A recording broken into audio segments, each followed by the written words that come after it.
Hello everybody, the news is true. Gibson has acquired Mesa amps. What does this mean? We are going to break all of that down. If this is your first time here, or if you've been here before, guys, make sure you subscribe. Don't want you to miss any more music news, and we do giveaways here, so keep that in mind. So yes, Gibson has agreed to purchase Mesa amps.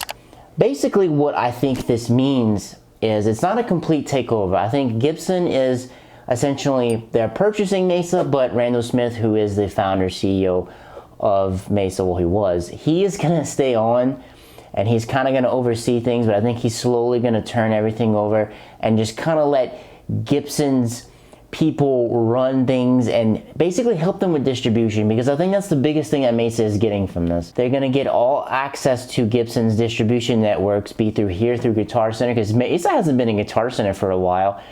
They may show back up at the NAMM booth. Mesa also hasn't been to NAMM in a very long time, and Mesa is actually in California. They haven't been to NAMM in a while.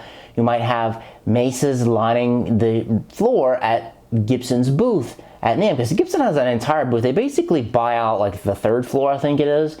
They have a big giant room to themselves. Having Mesa with Gibson's, that would be really cool at NAMM. They're also going to get access to the distribution network overseas, which is really big because it'll probably help lower the price a little bit. Because I know trying to get a Mesa overseas, like in Europe, for example, it's really expensive, and they're not exactly cheap here in the United States. Also, does this mean that we're going to see a budget line of Mesas? Because Gibson does have their budget line of Epiphones, which Epiphones are actually really good, and they do have some artists there. I don't know if we're going to see a budget line of Mesas. That also brings up a good point. It also brings up a good point of, is Mesa's quality going to dip? I can't really answer that for now. I think in the short term, no. In the long term, I don't know. It just depends on how they run things. Like I said, Mesa is still going to be making their stuff. Randall's still going to be overseeing everything. It's just, I think the way it's going to work is that Gibson is going to infuse them with money and give them resources and hook them up with some other people. And I think in turn, Mesa's profits and stuff, they are going to go to Gibson. I'm just speculating here. I don't know any of the details about it. The news for this first broke when one Brian Bruce, also known as Fluff on the YouTube world, go check out his channel, he's great. He broke the story. He tweeted it on Twitter and on Facebook. He said that he heard from some people that Gibson had been acquiring Mesa Engineering, and that it was kind of like, it wasn't a full buyout, it was a partnership, and lo and behold, today, which is January 6th, it turned out to be true. Now, when me and my friends heard this, the first thing that we thought of was, man, I got to get my hands on a pre-Gibson Mesa, because Gibson does not have the best reputation. I mean, a lot of the headstocks in their guitars break. That's kind of a running meme with them. Their quality control has gone through the floor.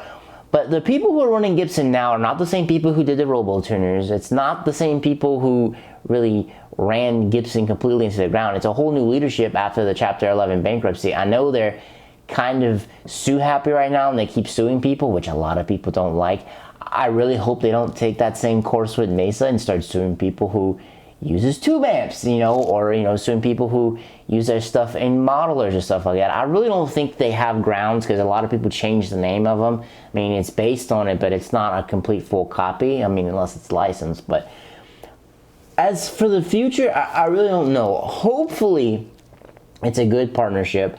Hopefully, Mesa continues to grows and even gets bigger from this. I mean, it might bring their prices down. I really don't know. There's a lot up in the air about it right now. It hasn't had the best reaction online. A lot of people are like, RIP Mesa. They're like, oh great, now you're gonna have broken amps, and joking over the broken headstock meme. That's a great. Mesa's quality control is gonna go down. The pre-Gibson Mesas, I'm sure that they're gonna skyrocket on Reverb. They're gonna go up, and it's even gonna make like the highly coveted rectos, for example, version, like the revision G's and F's, and even some, I don't even know if you can find a revision D rectifier. Let me know if you can, if you can find one of those. I know sometimes you can get a revision C. They're really hard to find though. I believe you can get a revision C. They're super hard to find. Those are probably gonna go up in price even more, like the pre-96 rectos. I know Fluff said that he owns a bunch of his rectos. The Mesa amps that he have, they're all from 1996. When I mean recto, I mean the dual rectifier, the solo head. So I guess we're gonna see a lot is up in the air right now. Like I said, it has not had the warmest reaction out there in guitar land. Some people have had a positive outlook on it. Right now, I'm kind of like a wait and see mode. I'm like, okay, Mesa, they just came out with the Badlander. That's kind of had a lukewarm reaction too. There hasn't been really. There's some people who have really loved it and jumped on it. Other people have been kind of lukewarm. They're just like, it's okay, but it isn't like, you know, the best thing in the world. It doesn't outdo the golden age rectifiers of old. So I guess right now we're just in a wait and see mode. I guess that's just where we're at. I mean, it's the first big news splash here of the new year, 6 days in 2021. Hopefully this means that next year in 2022, Mesa comes back to NAMM. That would be really nice. I mean, at some booths you'll have people who will play Mesa amps, you know, they'll have them there to play, but Mesa themselves haven't been there. So maybe they make their return in the Gibson booth. That would be really cool to see. But guys, let me know what you think about it in your comments down below. Is Gibson going to ruin Mesa? Are they going to make them bigger and better than ever? Let me know in the comments down below. As for me, guys, I'm going to have to be out. Peace.